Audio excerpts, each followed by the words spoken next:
Mama. Mbo. Ga. Mama mbo. Ga. Micheli. Mama mboga.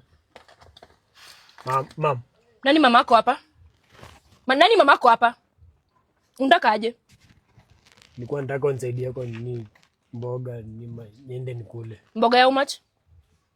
Ya 500. Aya, lipa kwa till kwanza, ama unaweza lipa kwa pochi la biashara alafu ndio tuanze. Mama alikuwa amesema ati yani umkopeshe iko tu kama kawaida. Wewe na huyo mama yako endo umwambie nikikasirika nifikie hapo. Wewe si ndio juzi ulikuwa unashinda umepita pita hapa na kuuliza aje?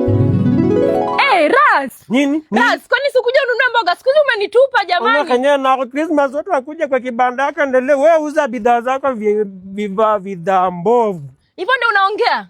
Usiniambie hivyo mama nani? Si tutapatana? Yes, in the sweet bye we shall meet. Okay, sawa. Na vile unapenda kujaza deni. Tutapatana? Alafu sasa unanikuja hapa juu Christmas imeisha. Ulikuwa dhani itaisha?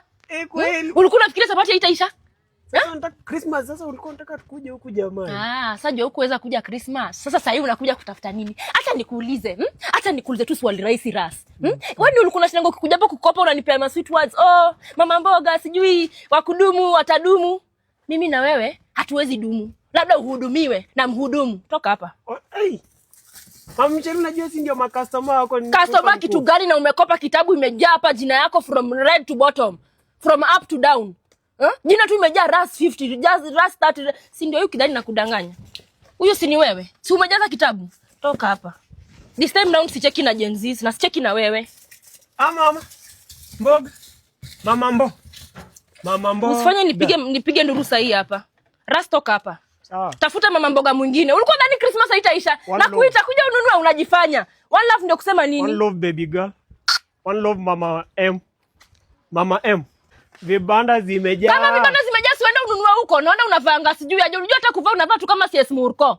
Na kaptura kama meno ya sawa. Mama mkubwa unatusi vijana utapatamo nini? Ukwe kijana anatoshana hivi. Kijana unatoshana na mtu mwenye ananyonya.